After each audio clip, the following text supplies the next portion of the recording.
Hi, good afternoon, and welcome to our fifth and final session on for faculty development in medical education.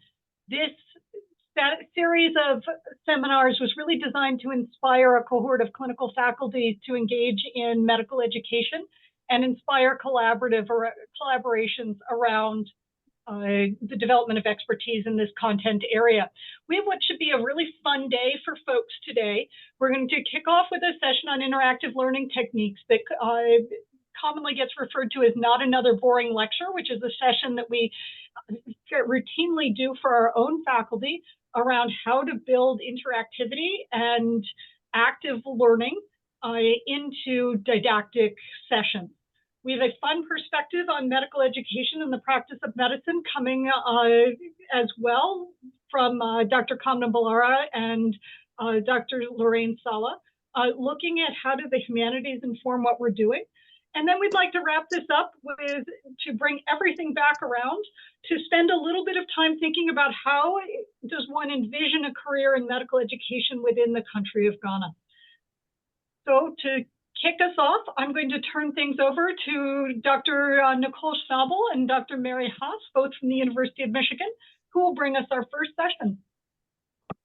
Thank you, Dr. Hobson. I'm just going to go ahead and share my screen. And I am very excited to be here today to talk with you about this topic. Thank you all for making time to be here. My name is Mary Haas. I'm an assistant professor of emergency medicine at the University of Michigan, and I am the fellowship director for our medical education fellow.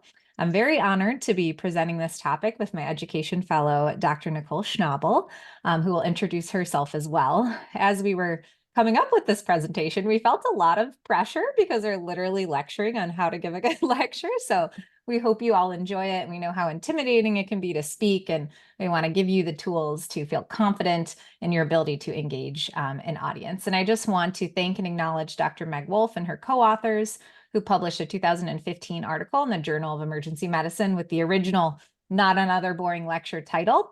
We pulled most of this content from that article, and Dr. Schnabel has posted it in the chat, and we'll post it at the end for anybody who joins late in case you would like some further reading. And with that, I'll hand it over to Dr. Schnabel to introduce herself. Hi, everyone. I'm Dr. Nicole Schnabel. I am, as Mary said, one of the medical education fellows here at the University of Michigan. I'm also a clinical instructor in the emergency department, both adult and pediatric emergency departments at the University of Michigan. And I'm so excited to be included in this lecture with Mary. And thank you to everyone involved for putting it together. And with that, we'll get started. So we want to cover just a couple key objectives with you today. We're going to keep it simple and straightforward and show you that this is very feasible. First, we want to just discuss the importance of active learning and define what it is and what it means. And we want to describe specific techniques for incorporating active learning into didactic instruction that you can now put in your educator's toolbox. And some of these you may already be using, whether or not you realize it or not. So we're excited to hear from you later on about which of these are things you've had experience with and which ones you're excited to start using after this talk. Before we dive into actual techniques, we just want to hammer in the point about why active learning is so important, even for seemingly passive learning formats like lectures. Rather than just receiving information, a lecture just talking at you for a period of time, active learning actually involves engaging students in the process of learning, not just delivering information to them, but encouraging them to participate in the learning process itself. Whereas passive learning presupposes that knowledge can be just transferred to one person or another, active learning presupposes that all knowledge is actually constructed by the learner. Passive learning perceives knowledge as a commodity, whereas active learning perceives knowledge as an experience created by the individual's meaning-making process. Active learning techniques typically involve three interrelated components. And as I mentioned these, keep them in mind because you'll probably see them threaded throughout the techniques that we are sharing with you. The first one is intentional engagement. So this is where the teacher builds in opportunities for learners to actually interact with the material, either in their own minds as they think about it to themselves, with other learners, or within the group as a whole. It also can involve personal observations. This is where the teacher encourages learners to integrate their own personal experiences with the content being provided. And along those lines, critical reflection, where the teacher encourages the learners to actually think about, integrate, and synthesize their past experiences with the new information that's being presented to them. There's many benefits in the literature for incorporating active learning. It shows improved retention of the material, improved performance on assessments of knowledge from the material, enhanced student engagement, and development of actual skills like critical thinking, problem solving, and collaboration. Some people might be really intimidated by this concept. You might assume that this requires some sort of fancy tech tools or maybe only applicable to certain group sizes, but we want to show you that this can be incorporated in a super simple way, can be adapted to in-person, virtual, or even hybrid settings, and can be a powerful tool for teaching any size audience. Now we're going to share some actual techniques by modeling them in our presentation and providing examples. So the first technique we're going to talk about is pause procedures. So a pause procedure is a brief pause in a learning session that allows learners to clarify and assimilate the information. A simple and quick pause in a session can provide a change of pace and can also give participants an opportunity to reflect on the material. The pause can be a pause alone, but it can also be followed by a brief discussion, and that can give learners an opportunity to compare their understanding to that of their peers, and that allows for self-assessment in a low-stakes environment. Throughout this presentation, we'll give examples of pause procedures. The first pause procedure to talk about is the muddiest point. This is one of my favorites. It's where you pause and ask your learners to reflect on and share areas of confusion. So this is usually used at the end of a session, and that can be helpful because students will identify what they learned during this session and also areas of confusion that should be clarified in future sessions. And this we'll give an example of at the end of the presentation. Another type of pause procedure is the 1-minute paper. This is where you pose a question to the group related to the information that was just presented and ask them to write down their response. An alternative is to ask learners to summarize the key points of the material that was covered.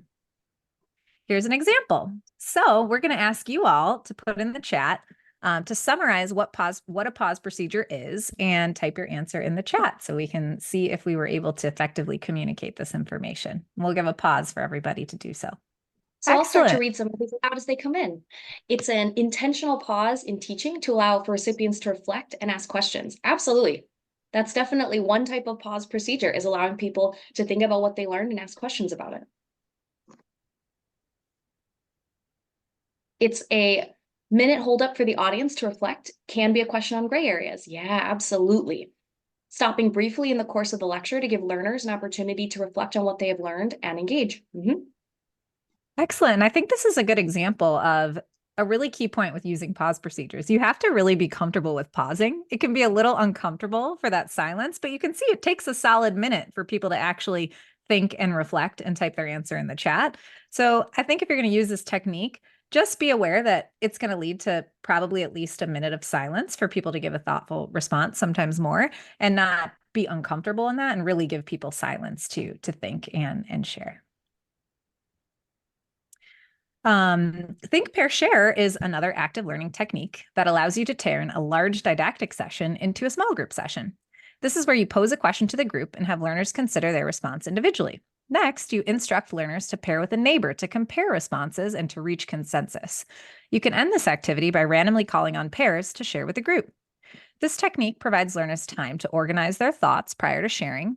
It also allows learners the opportunity to explain their thinking, encouraging reflection and self-identification of areas that need clarification. The last step of randomly calling on people to share with the group encourages pairs to stay on task. You could see how this might devolve into some side conversation. So that helps keep people accountable and makes sure that they actually do the activity. This is best suited for in-person settings rather than large Zoom presentations. So with that in mind, Nicole and I will role play this in the next slide to demonstrate how it might work. Here's an example. Let's say the Think, Pair, Share activity prompt is for pairs to discuss the following question. What is your favorite way to incorporate active learning? All right, Mary, let me think about it. So I think my favorite way to incorporate active learning is when you allow people a chance to come up with examples from their own life, either personal, professional life, for the topic at hand, and then discuss how their own personal experiences relate to the topic. I feel like it's helpful because they're encouraged, then everyone can share their perspectives, reflect on each other's perspectives, and realize kind of where their own experience and expertise come into play with the topic. Oh yeah, I love that perspective, Nicole. And I think this works particularly well for adult learners who come in with a lot of experience. Let me think. For me personally, I think I really like to incorporate quiz questions. I like to do that kind of throughout my presentation, and it's helpful for me to assess their knowledge, either to give me a sense of where they're at before I start lecturing, or to give me a sense of if I've effectively presented the material. Okay, so now say we're called upon to share our answers with the group. So I'll summarize for both of us. So our favorite way to incorporate active learning for myself is when people bring their own experiences into the discussion, and then everyone reflects on those. And Mary really likes incorporating quiz questions so people can assess their own knowledge. A plus, Mary and Nicole. All right, the next active learning technique we'll discuss is case-based learning. So this is a technique where you will use a vignette or a case of real or hypothetical patients to facilitate a discussion. Many of you are probably very familiar with this technique, but essentially it is starting with a case, and then as your learners kind of work through the case, getting to each decision point, they reflect silently or share their thought process with the group, and then a discussion is facilitated of how to work through that case. The case can be used at almost any point during the lecture. It can be used at the beginning to introduce a topic and create interest. It can be used in the middle, or it can be used at the end of the session. And at the end, it would then provide learners with an opportunity to reflect and review the material and then apply it. An alternative to just working through the case with all of the learners together is to use the case to demonstrate critical thinking. And this can be done by using faculty or senior residents to talk through the case together and provide a cognitive modeling for the learners in the room. Now we're going to give an example. So here is a case that I will present to Mary. All right, Mary, you are an emergency physician, and you're asked to give a lecture advising medical students on picking a specialty. So, one, I want you to say what info about your audience would help you plan your content? What would be helpful to know about your audience? And then two, how might you incorporate active learning techniques into your lecture? Yeah, this is a great case. Let me think on this for a minute. Well, first, I just kind of want to know my group size, like how many students I'm lecturing to and other characteristics about them, like what year they're in. That'll just help me understand my audience and tailor the material. I think I'd also like to know just the format of the lecture. Is this going to be virtual? Is it going to be in person? That might help me tailor what kind of interactive learning techniques I would build into it. And then for the second question, I think incorporating pause procedures would be good just because it would give them an opportunity to think about important questions like their personal goals. And I could do that so they could just think about it in their own minds because some of them may not want to publicly share what specialty they're going into. So that would allow me to make sure that they're thinking through things and reflecting on them, but maybe not in a super public way if it's something that they want to keep private. So yeah, that's how I think I would use it. Fantastic. And Mary, I want to bring our attention. We do have a question in the chat. So someone asked, do you have tips on when to purposefully insert some of the active learning techniques? As we go through this presentation, Mary, is there anything that you think about as to when you're using these? Absolutely. I think one key thing that comes from the literature about attention spans, which isn't the best, there's a lot of old studies and kind of questionable methodology, but most studies and most experts agree that you shouldn't talk for longer than 20 minutes at a time.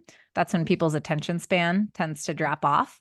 So I try to make a point to build something in at least every 20 minutes. Honestly, even more frequently than that, but at the very least every 20 minutes, because that's usually a good opportunity to engage people before their attention span drops off. And I think when the material is more difficult, that's also a good opportunity to include it, especially like the muddiest point, because I think it can normalize when material is tricky. And it can also really give people a moment to stop and pause and internalize, which they might need to do for more complicated information. Any thoughts from your end?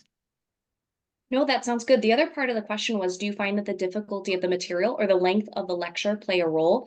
And you answered, I think, Mary, both of those questions, especially a longer lecture. I would use more of these to try to break it up the same way that Mary described. And if the lecture is more difficult, I find I use more of these as well. Because again, the idea of active learning is, I think, helpful because a lot of it has to do with making sure the students are engaged in understanding the material. And when the material is particularly difficult um, or hard to understand or convoluted, I feel like these are the exact techniques that are really helpful to break down that information piece by piece for the learners. I totally agree with your perspective. One other point I wanted to make too, before we move on from case-based learning, is you can see how the case presented here is very simple.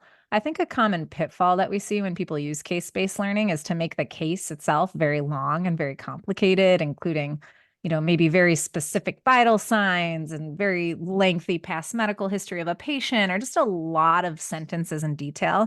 And I think just from a cognitive load standpoint, it's really important to try to make that case vignette as concise and simple as possible and eliminate unnecessary detail, just so that the learners can really focus on the task at hand and aren't getting distracted with extraneous information. And with that, we'll move on to the next slide. So role play is our next technique. And this is a technique that involves visualizing relationships between Concept maps. Oh, oops, Concept I'm sorry. maps. Yes, concept maps is a technique that involves visualizing relationships between concepts by creating a diagram. And this is a technique that can be done individually or in groups. So with the concept map techniques, learners first identify general topics to place at the top of the map, and then identify more specific concepts to place underneath. Next, you give the opportunity to learners to tie the specific concepts with the general concepts through the use of linking words. Finally, learners look for cross-linkages that tie concepts from one side of the map to the other. This technique was originally described by having learners create a concept map from scratch, which allows them to completely engage with the material. But alternatively, for instance, if you're pressed for time or if the material is particularly complicated, a partially completed concept map can be given to learners to use as a note-taking aid during the didactic session just to keep them on track. I'm actually going to show you how you can use this with Zoom. Obviously, if you're with an in-person group, you can just use a whiteboard, or a chalkboard, which is great. But Zoom actually allows us to do this as well with the whiteboard functionality. So I'm going to stop my screen share. And then if you hit share screen, there's also a whiteboard option in addition to whatever screen options or applications are offered to you. So if you go to whiteboard and you click share, it pulls up this concept map. And Dr. Otang was very nicely critiquing my beautiful artwork here. But just to kind of illustrate the point, if you wanted to use this for this particular lecture, you could draw a bubble. And this would kind of be the key topic. So I have a little text box here, and it'll be active learning techniques. And then I could do a second bubble underneath that as a type of active learning technique would be pause procedures. And then I could actually engage my learner in this process. So I could say, Nicole, what would fall within this pause procedures category that we've discussed? Yeah, two that we talked about would be the muddiest point and the 1 minute paper. Excellent. Clearly, you've been paying attention. And you could see how you could kind of group things together. And this just allows your learners to visualize, and it allows them to really take the material and synthesize it into a schema in their brain, which can help with that retention piece. So this could be applied really to any topic. And with that, I'll go back to sharing my screen. There's also other tech tools that can allow you to do this in addition to the Zoom whiteboard. So if you've used this before and have any other suggestions for other platforms, please feel free to share those in the chat. And with that, we'll move on to role play. Sorry, I jumped the gun. I was just so excited to talk about it. So role play gives people the opportunity to learn by doing. And this is where learners act out a part or a particular viewpoint to understand the concepts and theories being discussed. So you can use this either in a small group, or a select group can actually perform this while others observe and provide feedback. This works particularly well for communication skills type practice or soft skills type practice. For instance, I teach in our doctoring course in our medical school, and some of the things we teach our students are how to disclose a medical error, how to deliver bad news. And these are things that are really hard to learn passively just by reading a textbook or talking about points about how to do it well. They really need to get roll their sleeves up and practice. So this might be an opportunity where you would choose one student to be the patient and one student to be the physician, and you would give them a prompt and have them, or give them a case even, and have them act out how that might go. Throughout this demonstration, Nicole and I have been role-playing how to demonstrate these techniques, as we did on the last slide. Next up is commitment activities. And I want to thank Dr. Hobson. She put in the chat that there are a bunch of programs for the concept maps that can facilitate this, just like Mary had said. So if you Google or search those programs, there should be a bunch of that come up. And Laura said a bunch have free basic options as well. Lucidchart and Canva are two that she has used. So commitment activities, I'm a really big fan of utilizing this in presentations. I tend to use these in most of the presentations that I give. They're exercises that force learners to make a decision and commit to an answer to better understand the material. And a lot of times, if you're kind of looking up these tools, they're known as audience response tools. These can be done individually, in pairs, or in groups. So some examples you might be familiar with are Poll Everywhere. Kahoot is one that's more of a gamified format for students. Mentimeter is one that's out there as well. And then actually Zoom will also allow you to do polls. Of course, we'll demonstrate that in a moment. Importantly, some of the software has free versions. Some of the software are more paid versions. So, but the paid versions can have expanded functionality with different types of polls or questions that you can ask.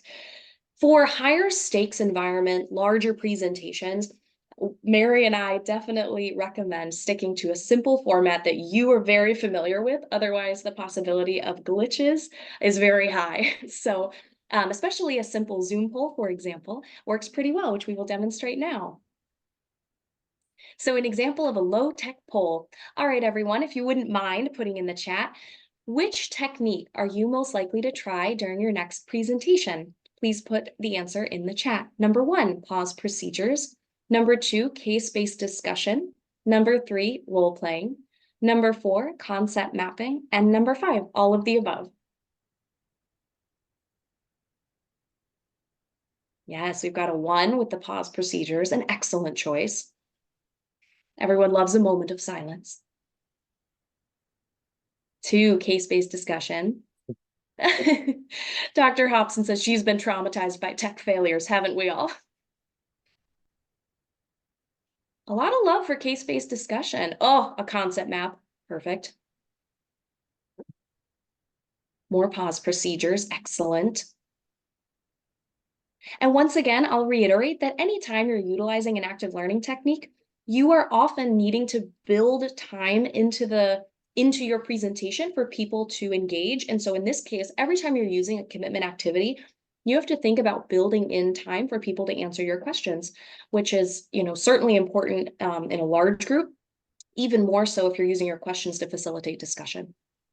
Nicole, I don't know about you, but I'm a talker, and silence can be really uncomfortable for me. So often when I'm incorporating these, I actually have to set a timer or pay attention to the timer that's in presenter mode and really make sure I've given people a full minute. Yeah, and one other point too, I think that's important about Zoom polls. Nicole, I don't know if you wanted to share. There is actual functionality if you're the host where you can launch a poll through Zoom that will collate results for you and give you percentages.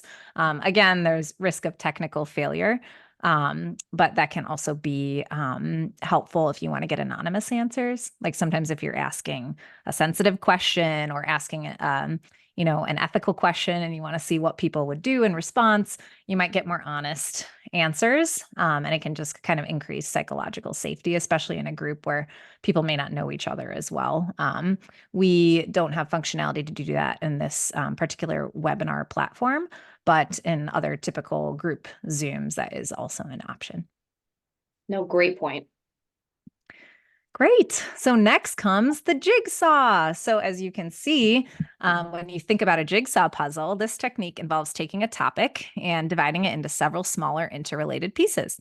So each member of the team might be assigned to read and become an expert on a part of the topic. And then after each person has become an expert, they teach their team members about the piece. So once each person in the group is finished teaching their portion, the puzzle is considered assembled. So let's give an example. So let's say Nicole and I are reading the same paper entitled Not Another Boring Lecture in anticipation of coming to this class. The teacher is going to assign each of us one of the sections of the paper and give us the task of teaching the other about our assigned section.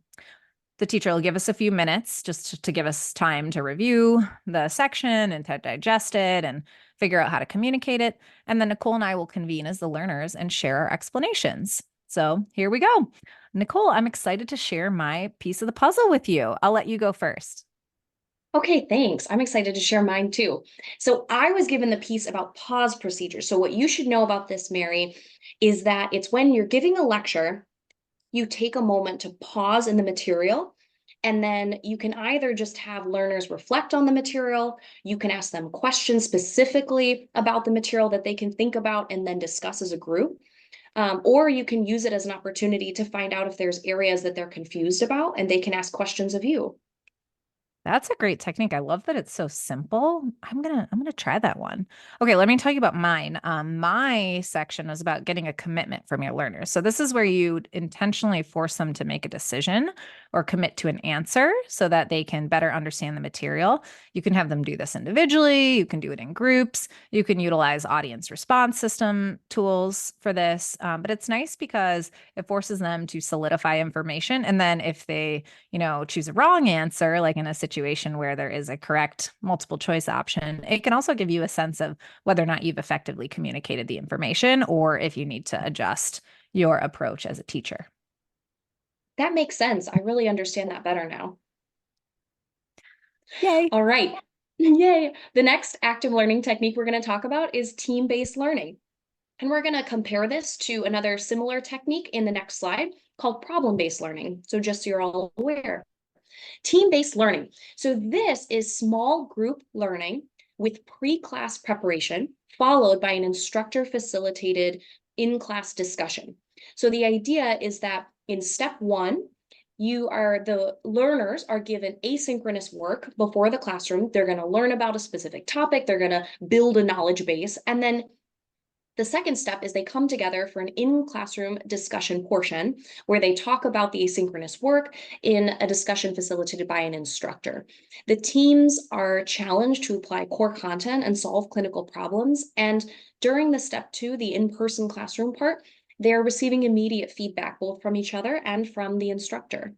So Mary and I discussed how we could show you this active learning technique, but honestly, this is a group where that technique does not make sense. So it wouldn't be feasible to ask such a lovely large group of people to do pre-work ahead of time, and it wouldn't make sense to send that out to you. You can imagine in a smaller group where you have contact with your attendants ahead of time, you could send them pre-work to build their knowledge base, to prep them for the lecture. And so this is something to keep in mind for maybe a smaller group. This would not be the group where that would work as well. The next technique is problem-based learning. So this is somewhat similar to team-based, but has the asynchronous portion is at a different point in the learning. So the idea is you're doing case-based learning in small groups where the faculty at the first session presents a case to the group, and they work through it. And they're identifying information they need to learn and to go, make the case kind of work out and to understand every point. And then instead of working through that during the in-person session, there's a break where individuals will have asynchronous time to focus on those learning gaps and fill them in on their own. And this is usually done, outside of the classroom rather than a pause procedure, which is a break within the classroom didactic time. Then you'll have a second session, you'll come back to the classroom, and the learners will again revisit the case, see those knowledge gaps, but this time be able to fill them in based on their asynchronous work. And then in that same session or in a third session, you'll facilitate reflection and feedback as the teacher or instructor. So that you can see there are some nuanced differences between the team-based learning we discussed first, which is essentially pre-work, then your classroom portion, and the problem-based learning, which is classroom-based portion, asynchronous portion, and then back to the classroom. And there are actually probably more nuances to this that are outside of the scope of this presentation, but certainly feel free to pursue these with further reading. They do have their own advantages and disadvantages. And once again, you can see how this, given this being one classroom session, problem-based learning would not be something we would employ in this session for all of you.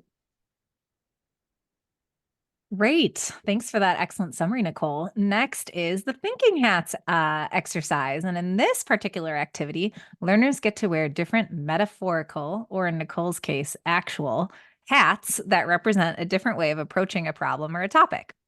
And we're going to role play this as well. So let's say I'm the lecturer, Nicole's a student in my audience. I am going to call upon her and say, Nicole, I want you to picture yourself as a learner. From your perspective of a learner, from that learner hat, which active learning techniques are most exciting or interesting to you and why?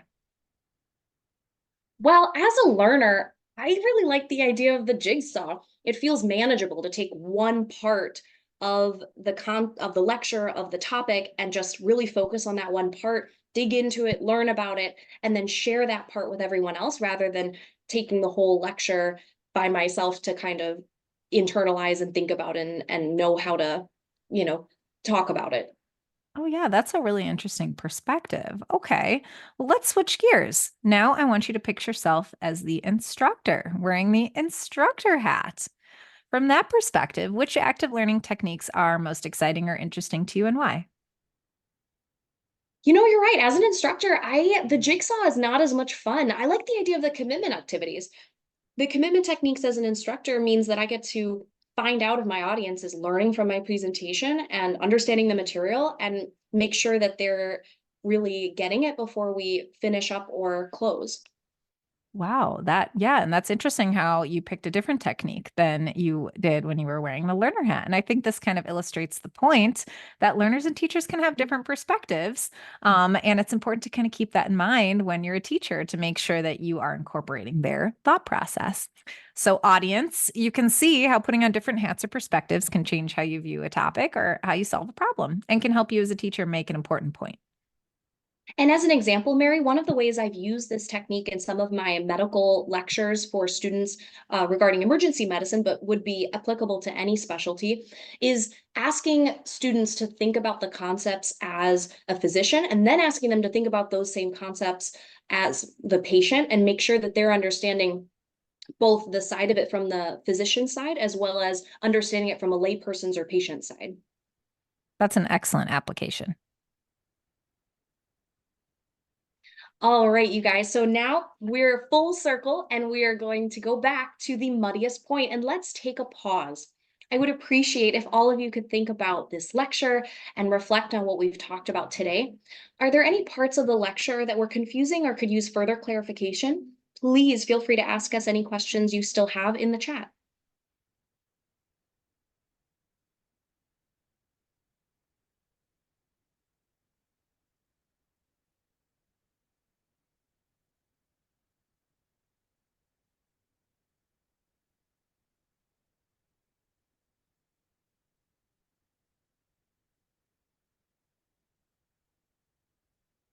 Mary, could you talk a little bit more about timing?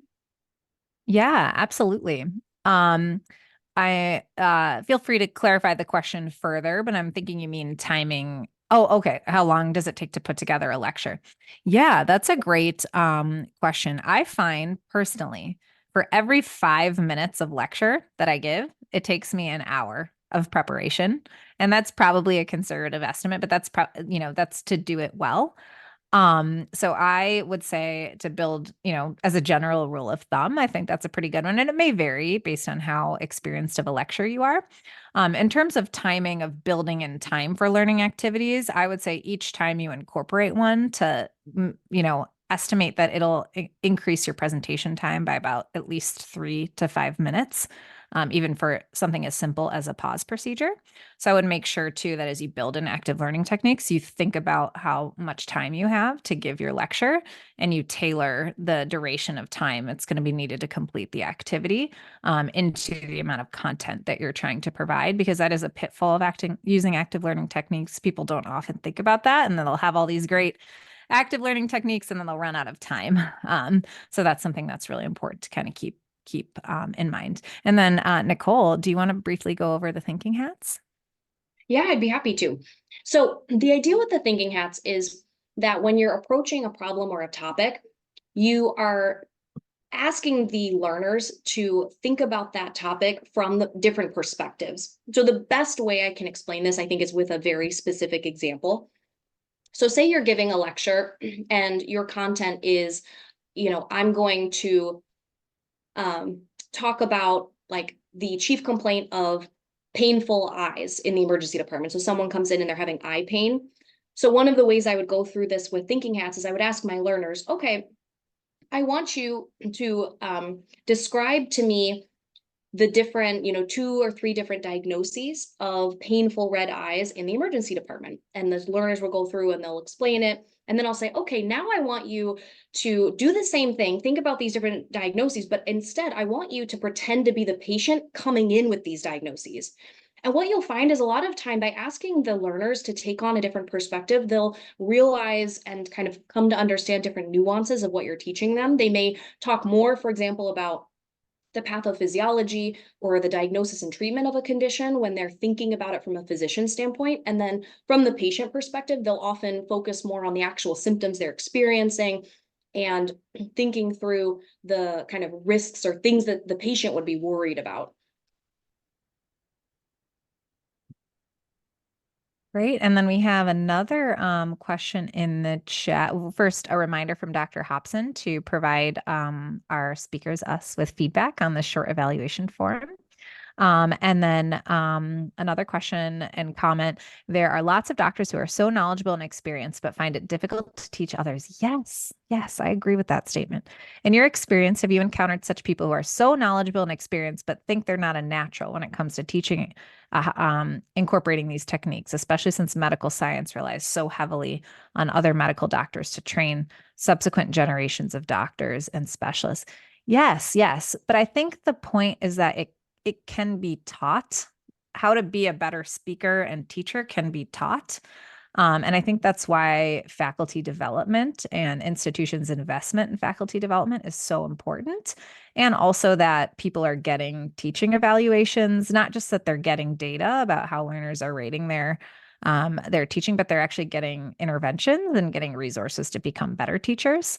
I think there is a global issue probably of education often being undervalued compared to research and other aspects of the enterprise of academic enterprises.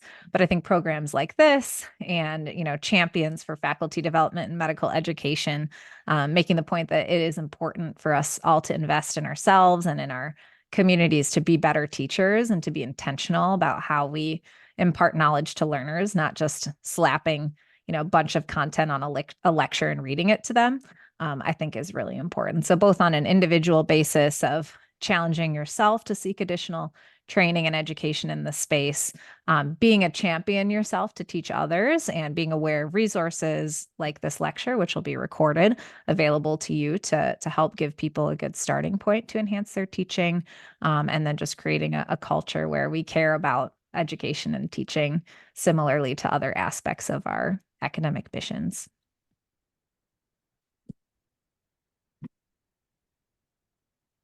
Any other comments on that question from your end, Nicole? No, that was, I think, perfect. Great. So I'll hand it off to you to top off our presentation. Excellent. All right. So I just want to, again, from both Mary and myself, thank you to everyone for joining us for our presentation. We have so much fun using these different techniques and therefore teaching them to you and talking about them. And so our take-home points for today is one, please think about incorporating active learning techniques into your lectures. They're feasible in low and high stakes tech settings, and we feel that they do enhance learning and help the students engage and have more fun. And two, many techniques were provided in this presentation, and it can be helpful to reference the paper where we kind of were summarizing this information from. So I'm going to post, I had at the beginning posted the paper, so this will be the same paper posted again for those who just joined us a little bit partway through here. Not another boring lecture. And last but certainly not least, as we close out, please feel free to ask us any further questions you all may have regarding our lecture. We're happy to answer those, of course. And then is anyone excited to try any of the techniques? And if so, which ones? Thank you. Thank you both for this fantastic presentation. And I think one of the key take-home points that I'd really push to everyone to think about is it's okay to experiment and reflect on what worked and what didn't. And these things sometimes work differently with the approaches work differently with different audiences, as you heard indicated. So if it doesn't work the first time, reflect and try again. So thank you for that tremendous presentation. And I think you guys have very effectively hit all of the questions that I have seen both in the chat and the QA. And what we'll plan on doing is taking a break until the top of the hour to let everyone stretch their legs, and we'll return with looking at healthcare through a lens of the humanities with Dr. Ballara and Dr. Sala. And if people have a few minutes, I know our speakers would both very much appreciate some feedback on their presentation. There's a link in the chat, and I'll also pop up a QR code during the break. Hey, welcome back. We have an interesting session for our second one today, which is a little bit of different perspective on how do we think about medical education and the process of practicing as a physician. And with that, I'm going to turn things over to Drs. Ballara and Dr. Sala. Wonderful. Thank you so much for having us. Really very excited to be here and to be a part of this. I'm just going to go ahead and pull up our slides and introduce myself quickly. I'm Kamna Balhara. I'm an emergency physician and residency program, associate residency program director at Hopkins. And a lot of my work is not just in resident education, but in how the humanities are an ideal lens for much of what we seek to accomplish in resident education. And with that, I will turn it over to Dr. Sala. Hello, everyone. Good evening, Ghana time. It's been an amazing journey so far, joining in this series of educative presentations, all in an attempt to establish the importance of NSTERN in medical education. Thank you, Professor Hobson, Drs. Lawson, Obtain, and Randolph for actually putting this together for us. All right, it's a pleasure having to do this with you. I'm Lorraine Sala, a biomedical educator with much focus on effective feedback, and I'm academic member of the Department of Physiology at KNUST, where I actually teach preclinical students the allied health sciences and some part of the School of Nursing. I teach them physiology, with my specialty being in reproductive physiology. As an advocate for teamwork and collaborative professional practice, it is my pleasure to be doing this alongside with Kamna, who has already introduced herself. It is great to be with all, and the fact that we are here to share information and talk about interprofessional education through the lens of the humanities as an integral part in establishing interprofessional collaborative practice. So we just take a few minutes of your time just to have this discussion with you. First, we would want to go through the objectives. We would want to define interprofessional education and collaborative practice. We want to understand existing literature around the benefits of interprofessional education and explore some barriers to interprofessional education and interprofessional collaborative practice within our clinical practice or educational settings. We would list a few best practices in implementing IPE and IPCP.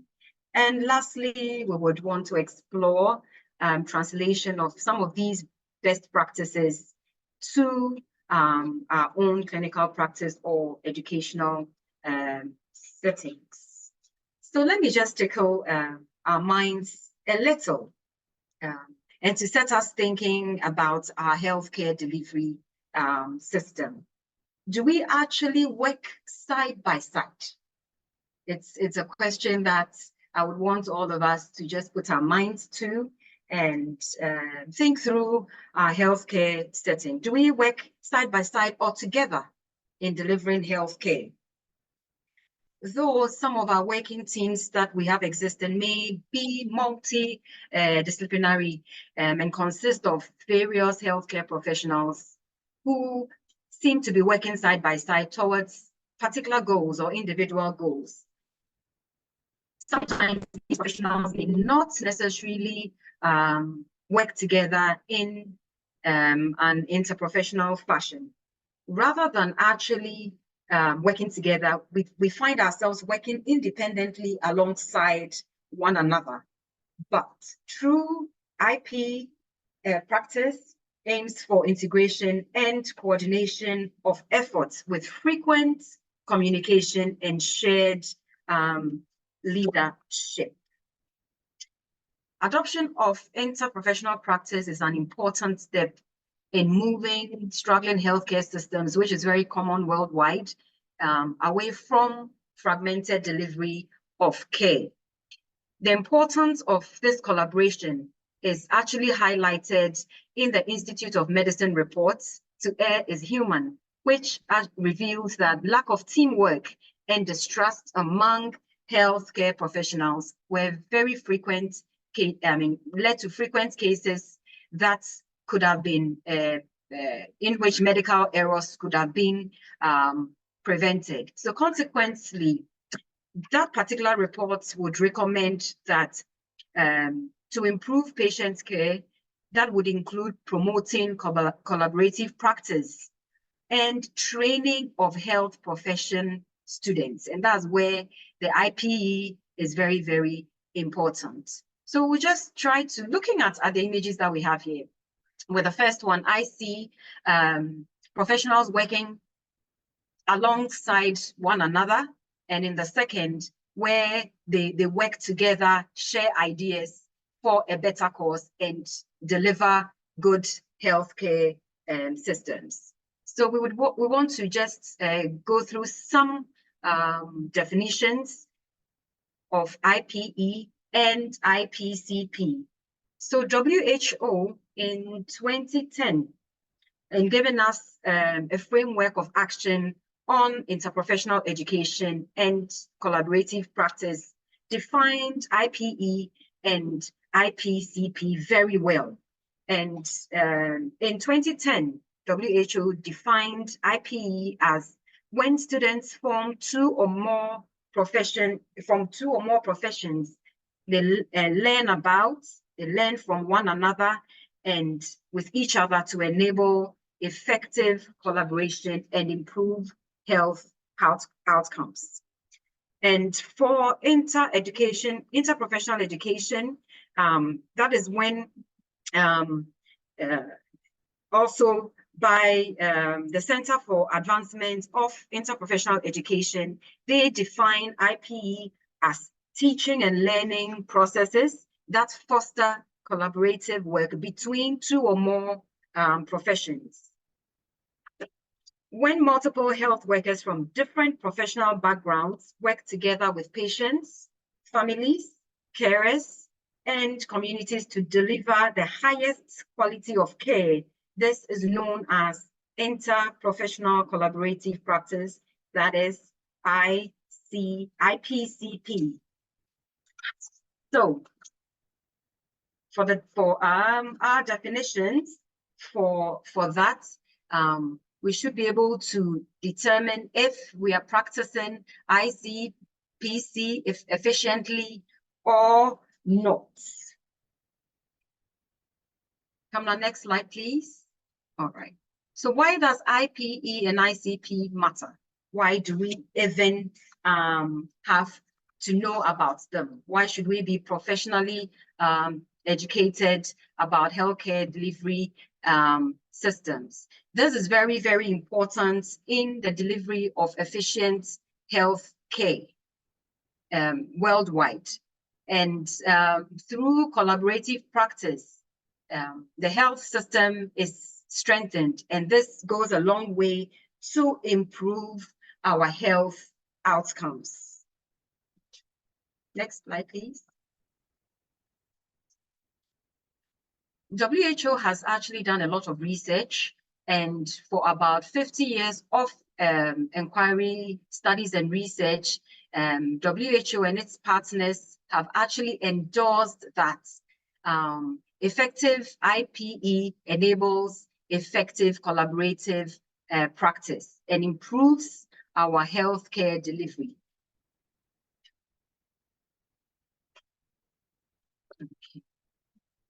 So one of the reasons why we need to consider IPE is that it serves as a necessary step. It's very important in preparing a workforce, a health workforce that is collaborative practice ready.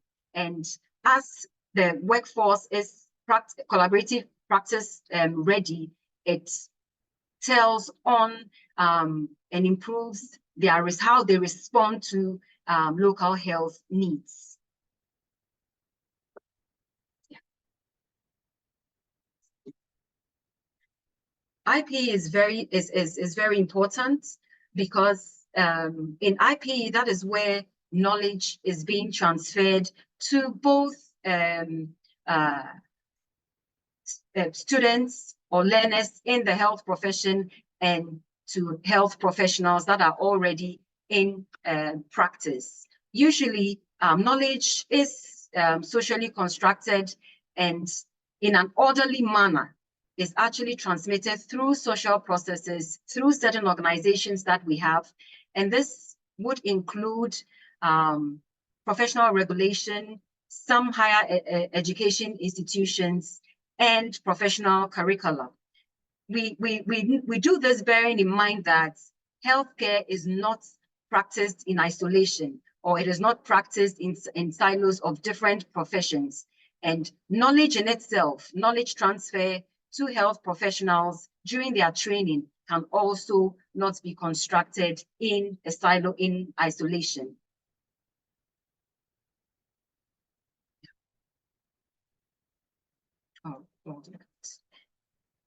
So IPE is also necessary for knowledge transfer between all collaborators or group members.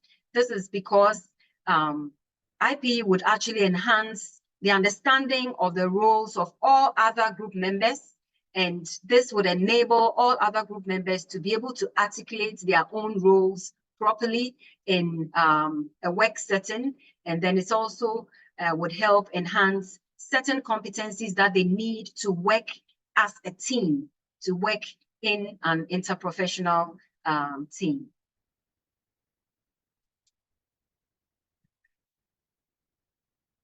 With a framework that has been provided by WHO and other very important researchers, it tells us that collaborative practice is actually a pathway to better outcomes. Outcomes of healthcare delivery is much better, and the community benefits from that.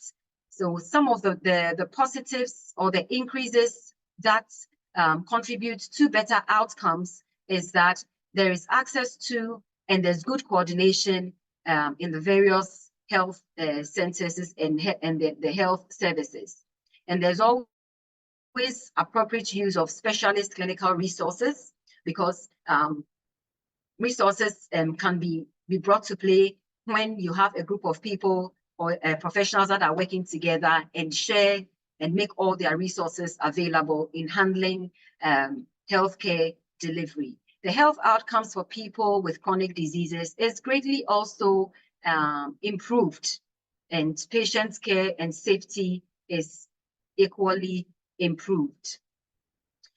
Some of the good outcomes of collaborative practice is that there's a reduction in total patient complications, because then you have various professionals sharing their knowledge and making constructive decisions. So the outcome of the recipients of healthcare would be more efficient, and complications will be greatly reduced if so many heads are put together, knowledgeable heads are put together, and they practice together. This would usually shorten the hospital stay of patients. And that is also very good for their pockets, because the longer you stay in a hospital, the higher your bill is. At least in our setting, it is so.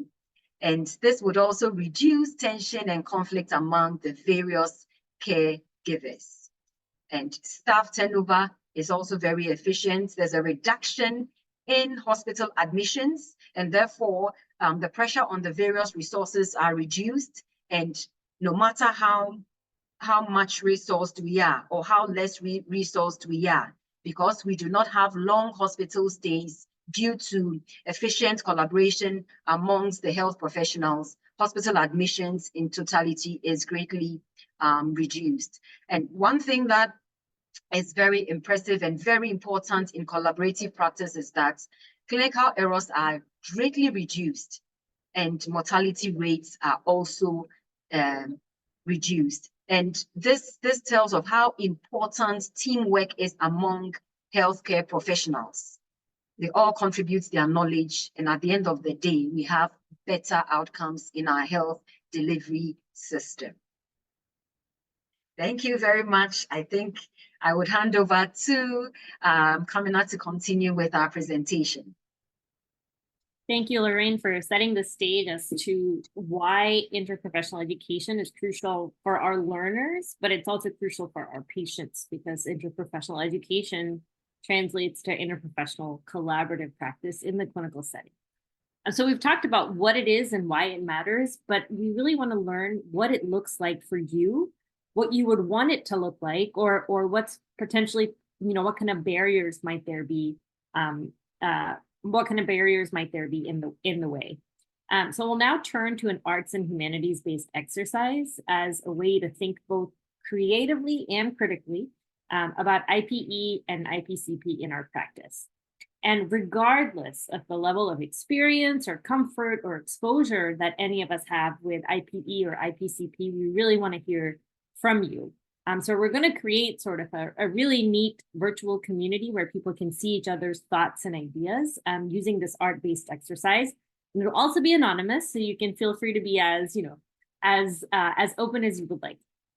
So before we launch into this art-based activity, I just want to mention that even though we're looking at art, this is not about being an art expert or art historian. The art is simply a lens to allow us to reflect. So all we ask of you is your own perspectives and experiences and opinions. And as you can imagine, there are no right or wrong answers here. And also sometimes it can be a little uncomfortable to share our inner thoughts. We encourage you sort of to embrace that discomfort and sort of see this as a space to learn and grow together. And sometimes the hallmark of a great discussion is that we generate a lot of conversation and sometimes generate more questions than answers. And that in and of itself is sort of a step forward in interprofessional practice. I do see a question in the comments, and thank you for that, Dr. Reindorf. Lorraine, should we kind of put a pause on that until we finish this activity? Because I think it aligns very well with the question that we're about to ask. Okay. Dr. Reindorf, I promise we will get to your question in just a moment, and I'd encourage others to take a look at the question. Thank you. So here's what we're going to do together.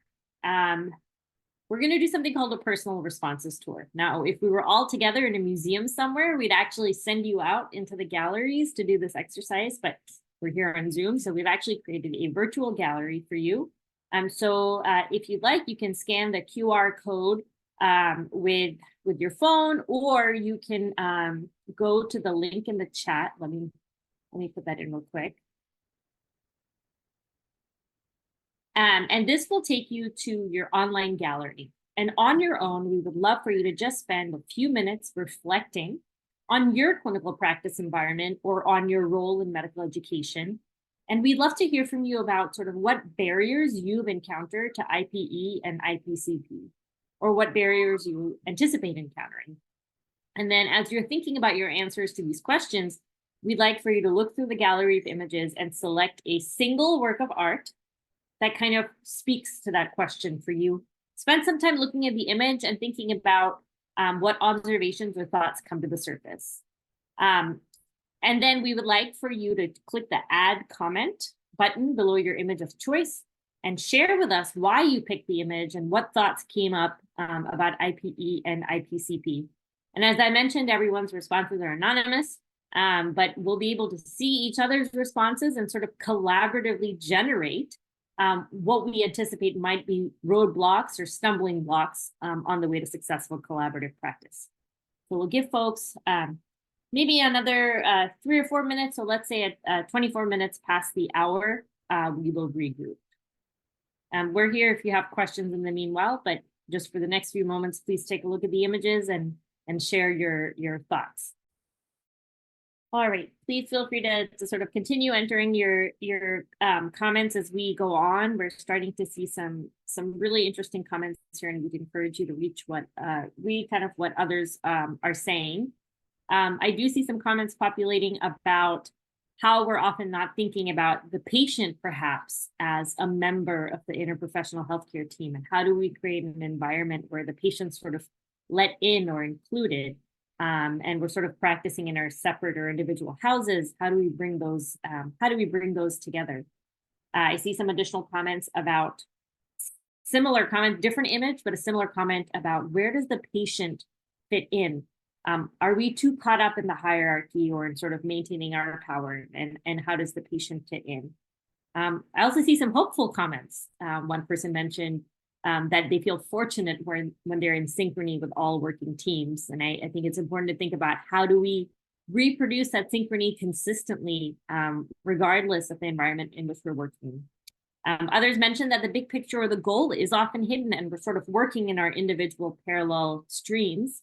How do we create sort of a shared vision? The train station looks like it inspired some reflection as well on the chaos and the busyness and everyone trying to get somewhere, but are we trying to get there together?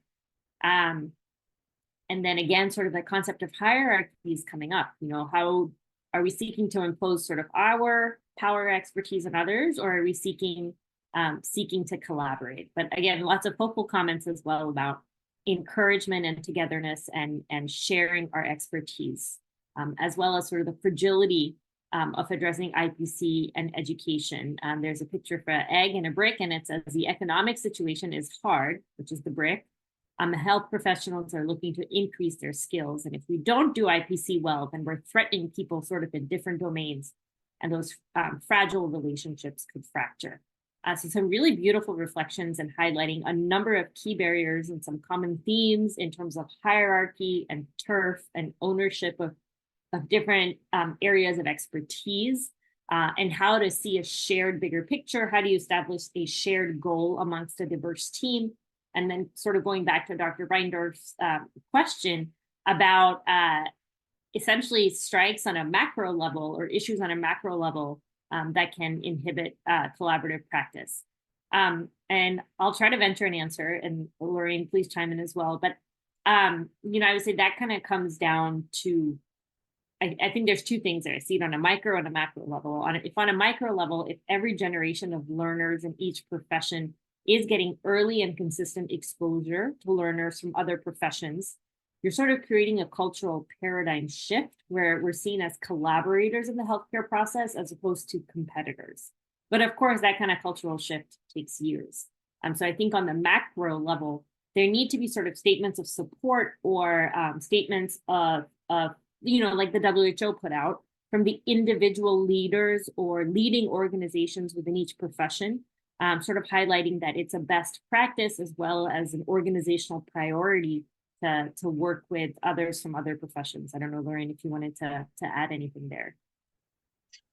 Yes, and Dr. Reindorf, you know, in our setting, because we do not have any structures of IPE, right, from the word go, it becomes a bit, it has become a bit difficult to have trainers or learners in the health professions to know the essence of collaboration, the essence of working together.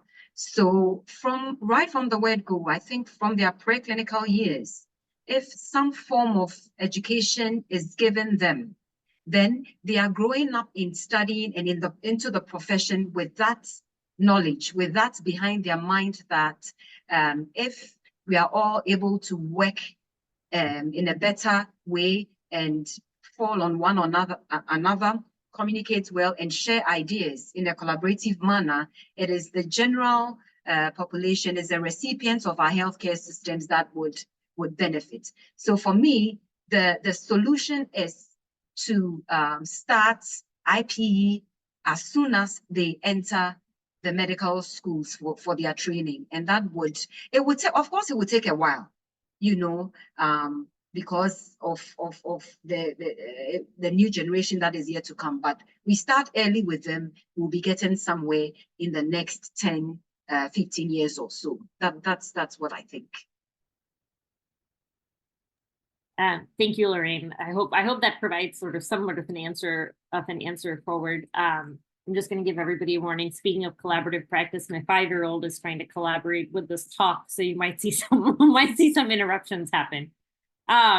So what you just experienced was a personal responses tour, which is a really great way to get people to explore an idea or a concept, and to do so using sort of the indirect lens of art, so that people feel empowered to share their thoughts with each other, regardless of whether they think they're an expert or not.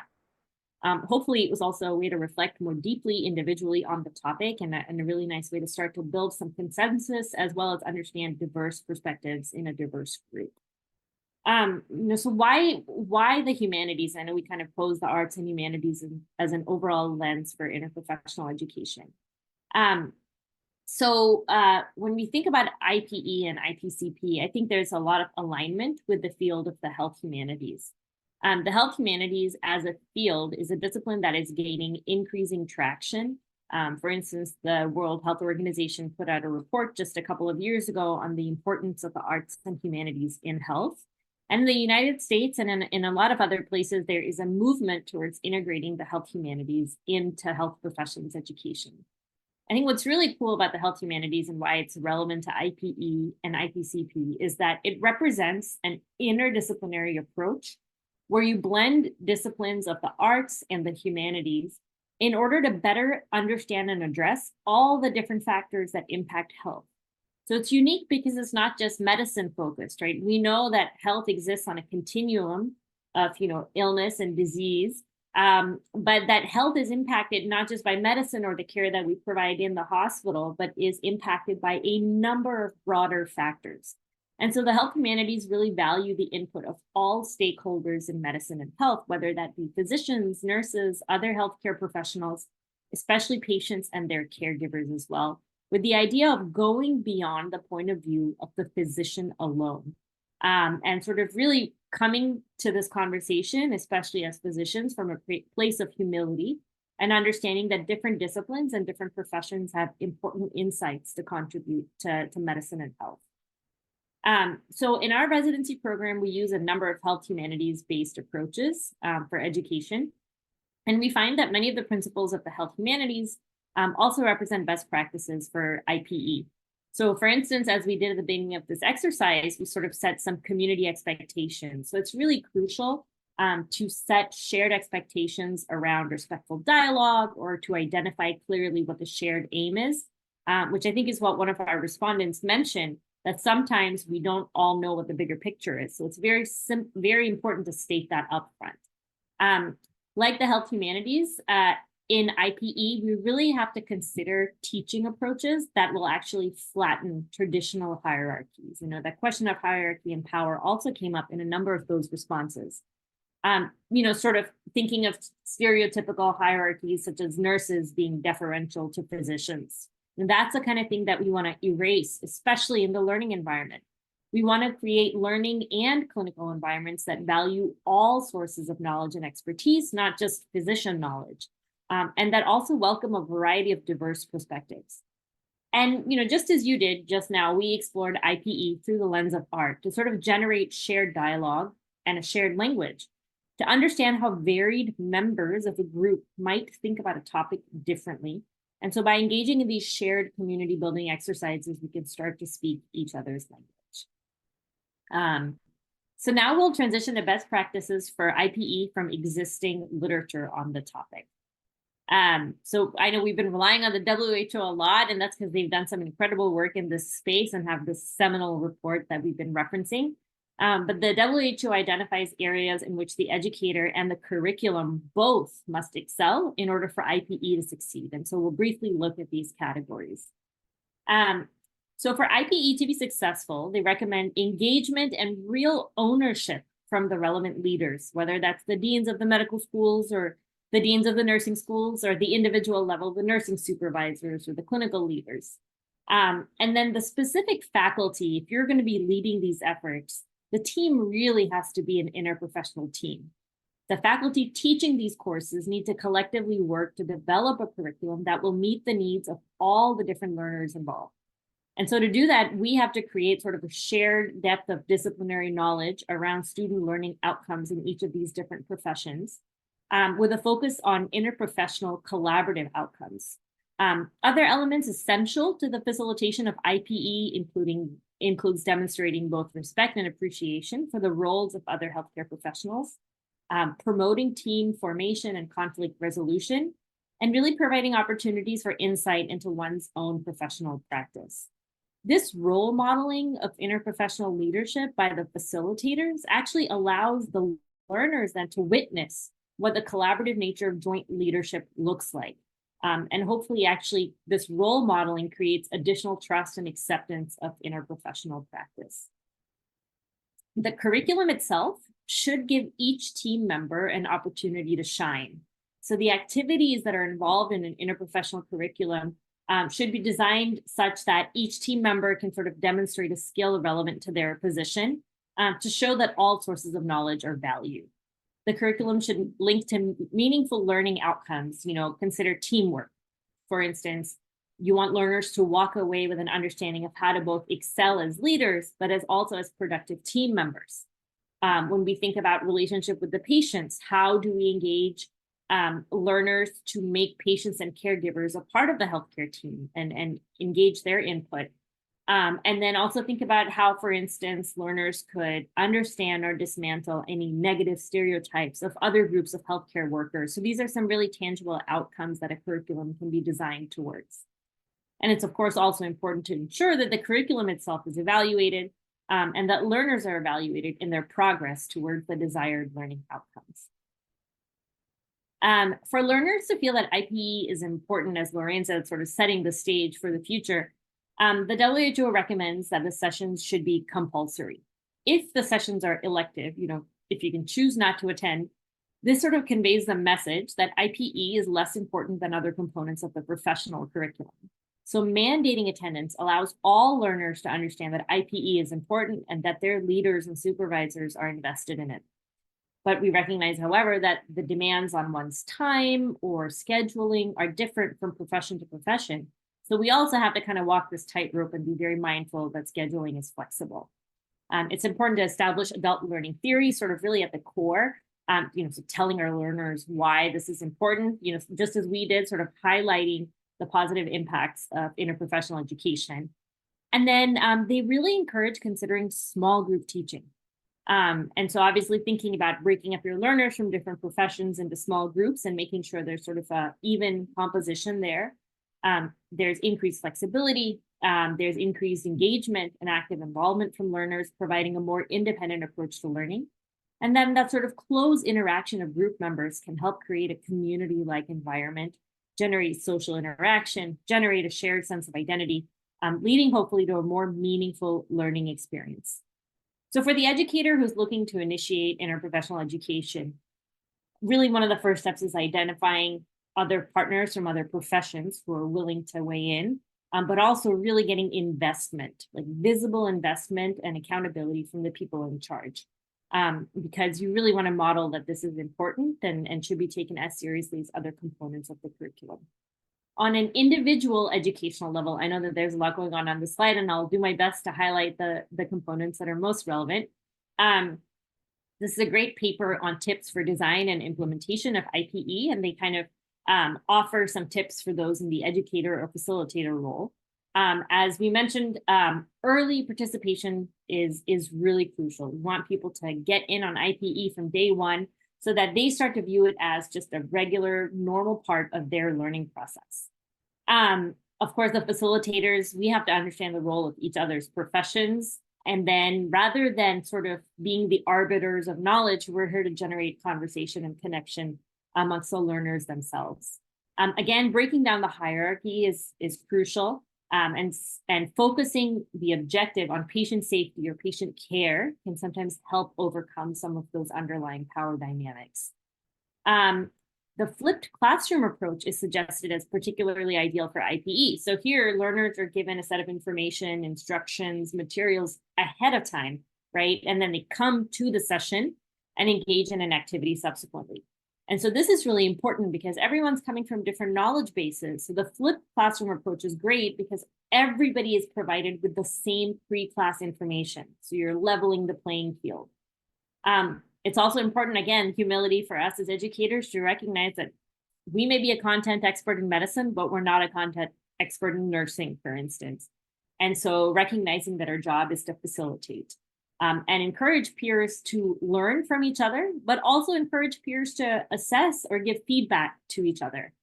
And finally, reflection is key. We may not always realize when things are working well, as someone mentioned in one of our image comments, that when the team is running smoothly, people don't always notice it.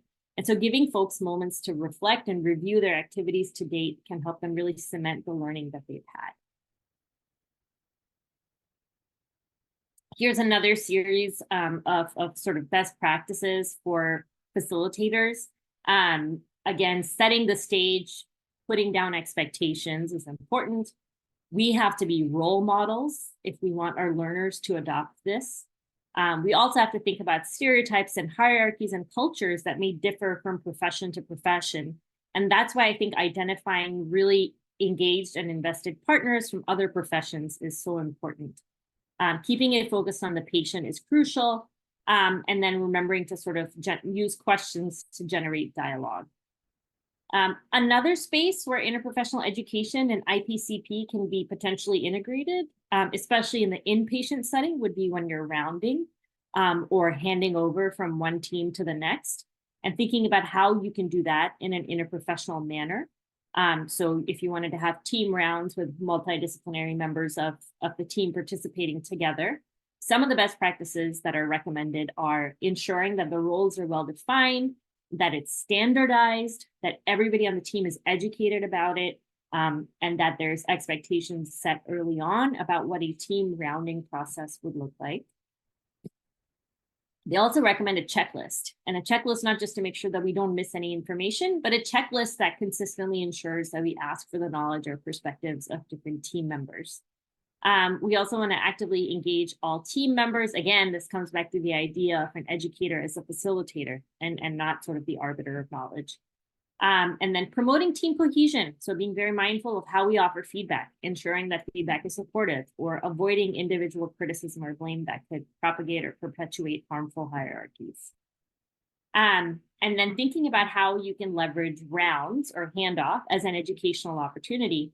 And so if you're going to ask people to provide a little bit of education or reference the evidence based on a patient's presentation, potentially pre-assigning those responsibilities to other members of the team so that everyone gets a chance to share their expertise. And of course, thinking about how to involve our patients and their caregivers in the process, and finally, thanking the team. So, we spent a bit of time sort of reflecting on the barriers and the issues that might be encountered. But we've also talked about a lot of sort of best practices and sort of positive aspects of IPE and IPCP. So in the final moments of our conversation, we would love for you to return to the gallery, but we want you to go back to the gallery with a different lens. And now we'd like to think about what's one thing you as an individual can do to enhance IPE or IPCP in your practice or your educational setting. So I'll put the link in the chat as well. And then or you can scan the QR code to go to that gallery. And hopefully folks will have an opportunity to make a promise to themselves and generate some ideas to share with each other. around how you can move IPE and IPCP forward within your own environment. And while folks are looking at the images or entering their responses, we're happy to pause and hear your questions and feedback and thoughts.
Dr. Hudson, we're open if you wanted to open it up to Q&A or if folks had questions or comments to add.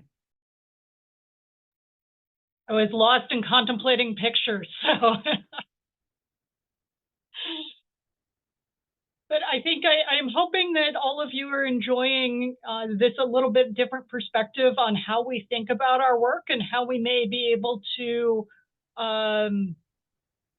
change the world around us by thinking about what our desired state is and the initiatives that may bring us that feeling or sensation that go along with it. I think someone used the term synchronicity earlier. So I very much want to thank Dr. Ballara and Dr. Sala. Certainly if folks have questions, I know we're asking people to multitask with complex thoughts and typing. I'm sure they would be more than open to them. I'm going to drop an evaluation form in the chat in about 2 seconds, and then welcome all of you to ask any questions that you may have.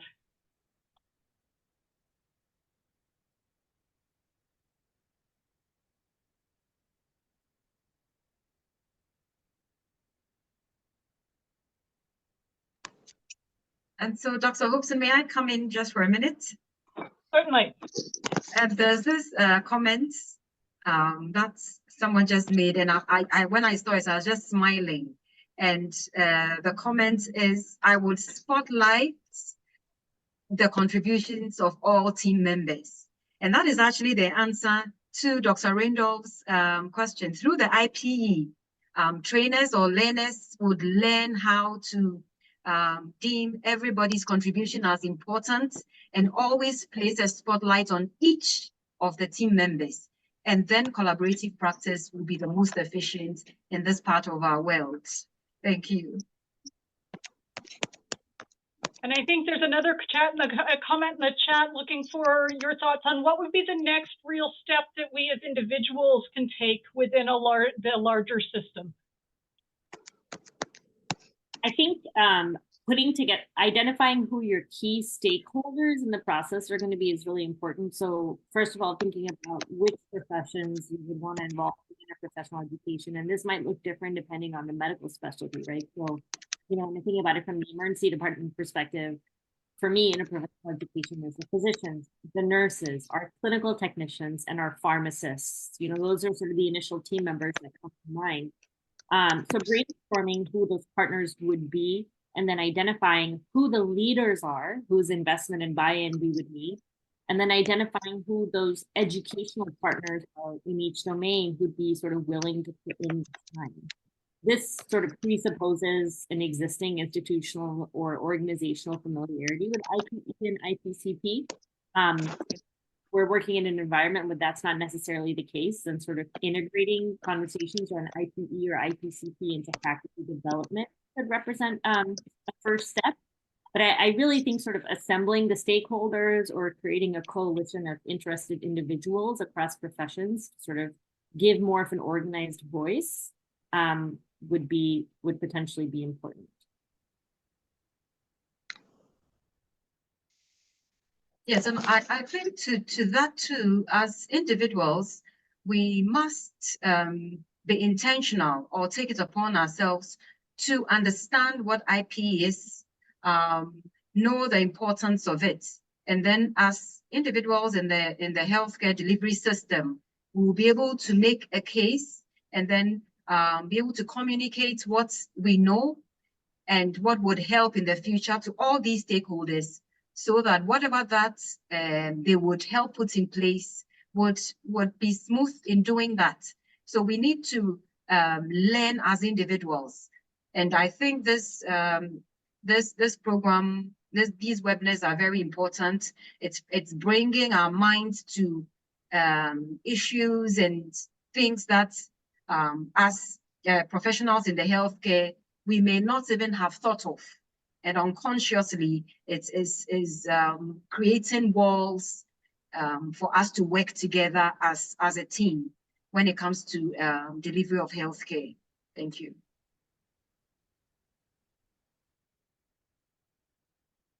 Thank you both so much, and I think this will give us all much to think about in the coming hours. Dr. Reindorf, are you good if the coming hours, days, weeks, and months? Are you good if we take about a 5-minute stretch break before your session? Yes, please. Okay. I'm going to pop up a QR code if that's easier for anyone to access than the link, and we will restart in about 5 minutes. So at about 3 to 4 to the hour. Okay, for our next official session, next and final official session, I wanted one of Ghana's leading educators, Dr. Reindorf, to spend a few minutes talking about what a career in medical education in Ghana may look like. It's been fascinating over the course of my 25-year career in the US to watch how medical education has really moved from an area that a few people did as a sideline and very rarely as a career, to an area that is really become recognized as a distinct area of its own expertise and value. And I think there's a tremendous opportunity to think about how this impacts all of you and your goals in the coming time. Dr. Reindorf? Yeah, thank you very much, Professor Hobson. And I'm pleased and honored to be giving this last talk, Envisioning a Medical Education Career in Ghana. Let me sound that this is not to say we don't have medical educators in Ghana. There are many of them I have listed in one of the slides, and one is on the platform with us now. Professor Dukwe has said, I recognize you. So, few objectives. We want to discuss the spectrum of career opportunities after housemanship. In Ghana, after medical school, we have 2 years internship, after which people branch into different specialties. And then we'll also discuss the remuneration and other considerations in choosing a career in medical education or health professions education. I will use these two terms interchangeably. And then also discuss the future of health education career in Ghana. Next slide, please. So, which career path should I take? At the end of med school, few people are fortunate to have made up their minds on what to do. But some of us had to go through different rotations in order to settle on what to do. And what to do eventually is not a straight path. Sometimes it crisscrosses in different places. And along the way, we add on onto our career. Our careers are not static. And as I will demonstrate later on, all the speakers we've had since this series, they have the medical specialties. They also have their medical education alongside. Next slide. So what are some of the factors that influence us in choosing a specialty? There's influence of a consultant. A consultant you like so much, the way he went about teaching and patient care, that can influence you, or a resident, or the way this physician gave care to patients. And with this, Dr. Sylvia Diganos comes to mind, very excellent at the bedside in the way he treated or she treats her patient. Some others may also look at work-life balance. And some few individuals, because of physical limitation, I had a close friend who just at internship, he lost one eye. So it limits you as to the whole spectrum of specialties you can consider. And then we may also look at financial rewards. Which specialty will give me more reward? Fortunately or unfortunately, in Ghana, our salaries are not based on specialties. They are based on your grade. So a consultant in dermatology will earn the same way. If you're employed by the government, you earn the same way as a consultant cardiothoracic surgeon. You are not distinguished because of your specialties. And then you may also have prestige. Okay, I want to be the cardiothoracic surgeon in town. I want to be the neurosurgeon in town. And there may be some other reasons for other people. So these all come together, and the experiences that people have in medical school or early in their careers eventually shape them in choosing a particular specialty. Next slide. And my question is, are we exposed to the entire spectrum of specialty options? In Ghana, I would say no. After the med school, we are required to do 4 rotations, 6 months each, in the so-called 4 major specialties of internal medicine, surgery, OBGYN, and child health. Recently, about 5-7 years ago, the Medical and Dental Council realized that areas like ENT, eye, psychiatry, anesthesia, many people were not going there. And in their view, it was largely because in the first 2 years, doctors did not have exposure. Therefore, they created space to enable people to have either 3 months rotations there or 6 months their rotation. And I mean, the days are early, but there are signs that people are now showing more interest in these areas where the number of specialists are few. Next slide, please. So I think this is what I talk about. And I'll also make the case that should it only be eye, ENT, psychiatry, and anesthesia? What about other specialties or other areas that are not called medicine, but they are so important in enriching our teaching and our experience and other areas that comes into our practice? Next slide, please. So what other areas that require physicians consideration as career? Now, there are many doctors who have gone into law, and we draw on their expertise in many ways. As I said earlier, there are people I have known much more senior who have had some training in health professions education, and research is an area very few people start their career that I'm going to research. What about information and data management? And one area that excites me is human resource.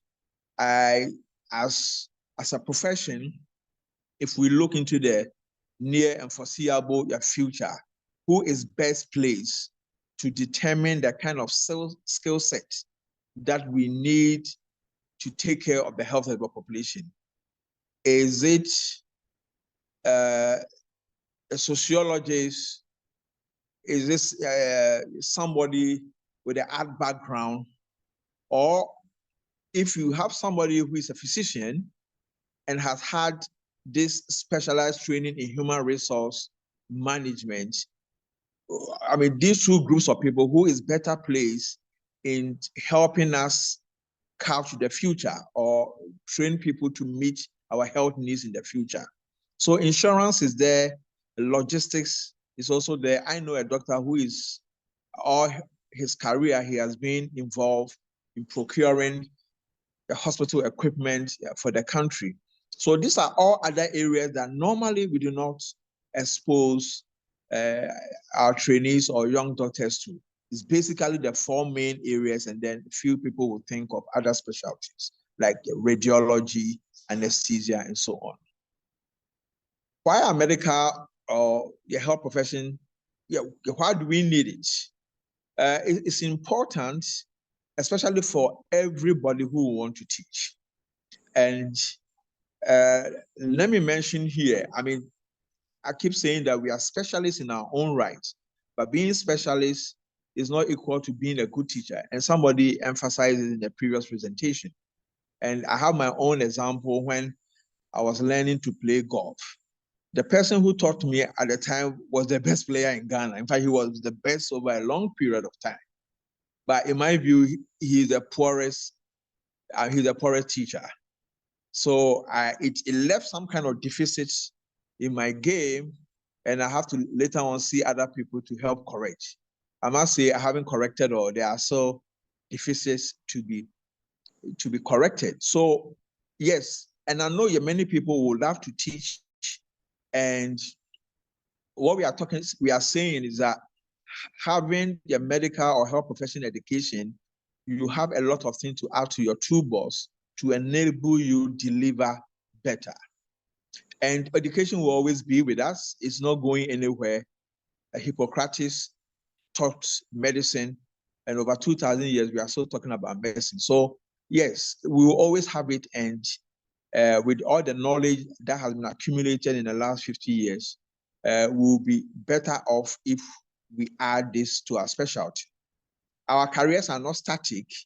And I got into medical education. I had opportunity with Lauren Sala, 2009-11, to have MSc. So mid-career is sort of, but this is something that can be embarked on earlier on in career, mid-career, or late. Because as we grow, our perspectives may change, our interests may change, and we can add it on. And I foresee a lot of consultancy work very soon in the future, because we have a lot of health institutions in our country, and the direction now is to have medical education units in our schools to help us in faculty development, to help us in gathering data that will help in curricular planning and management and all that. Next slide, please.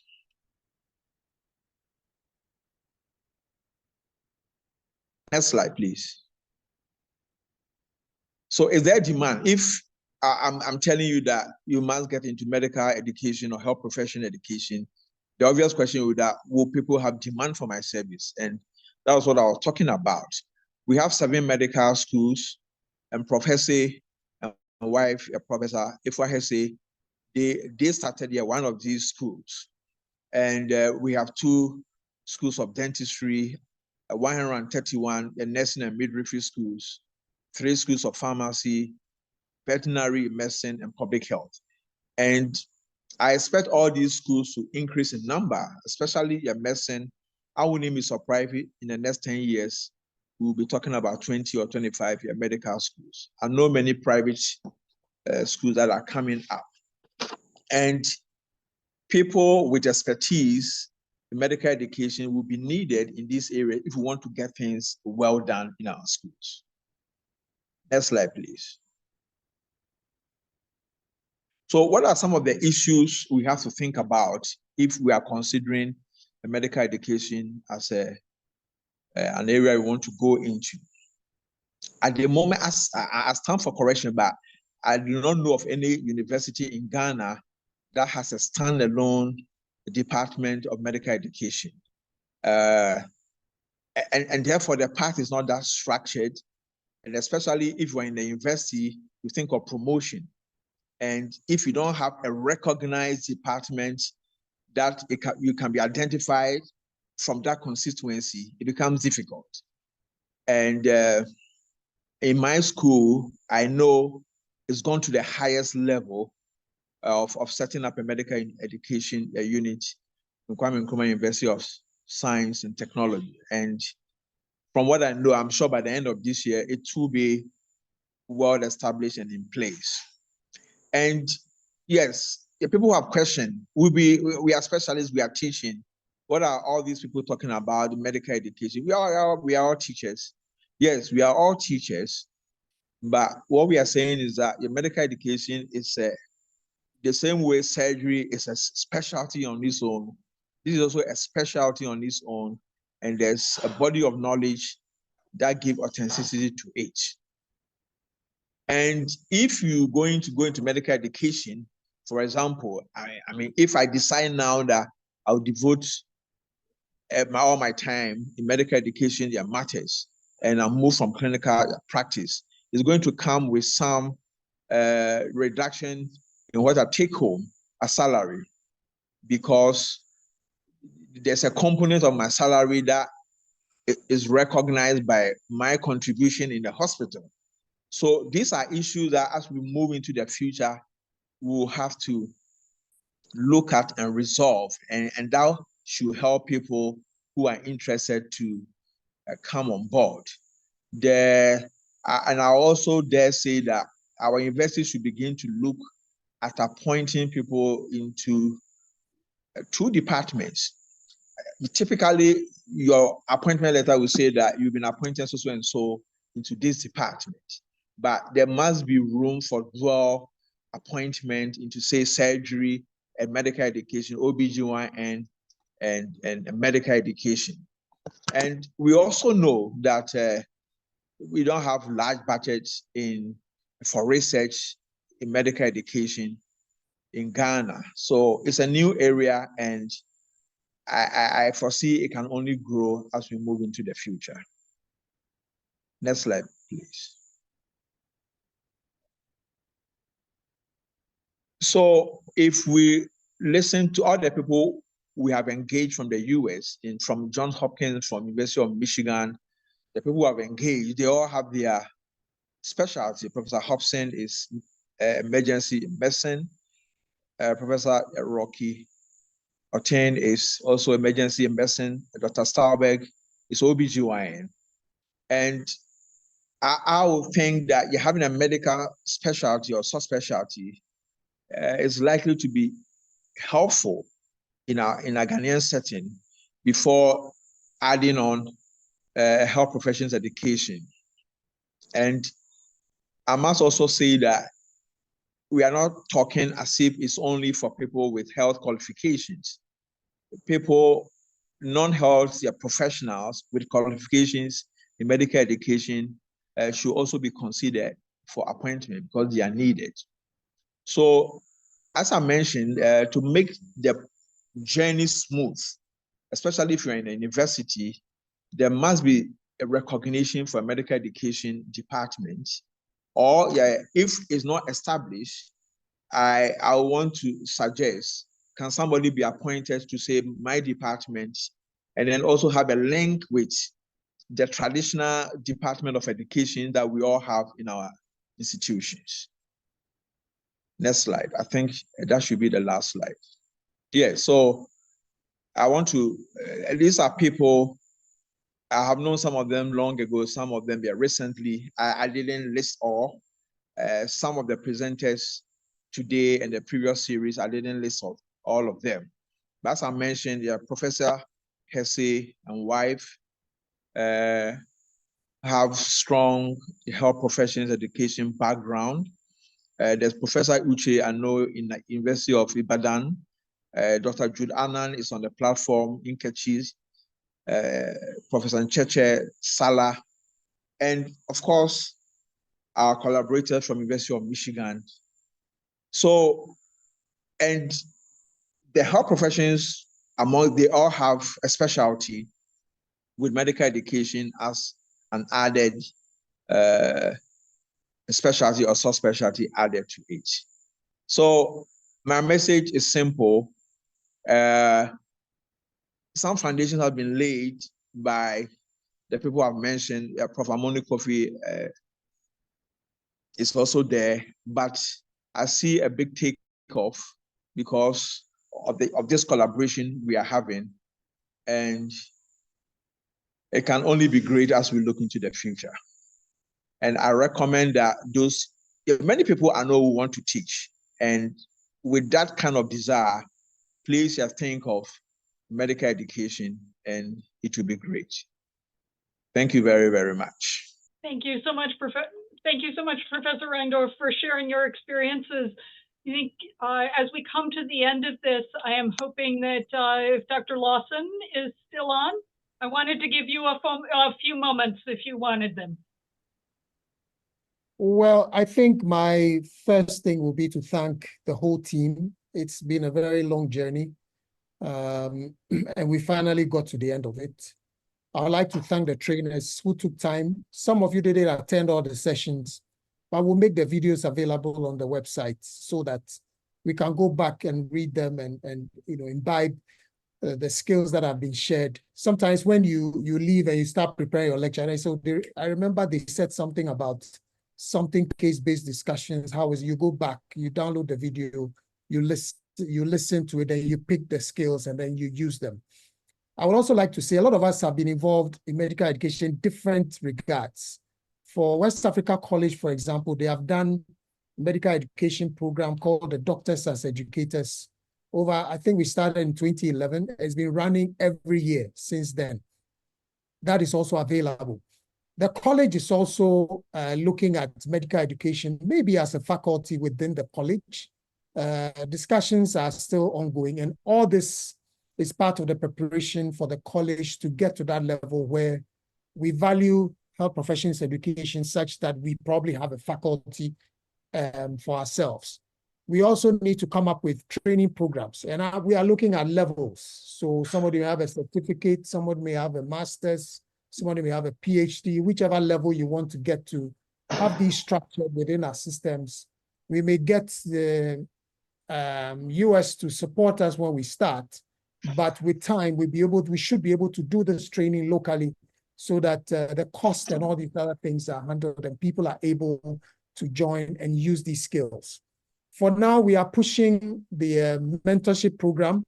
We are also pushing the formative assessment programs, which I think we have gone over. We would like all faculty to begin to use these tools. As we begin to use them, we are able to advance in the way we train our learners. So we thank you all for this.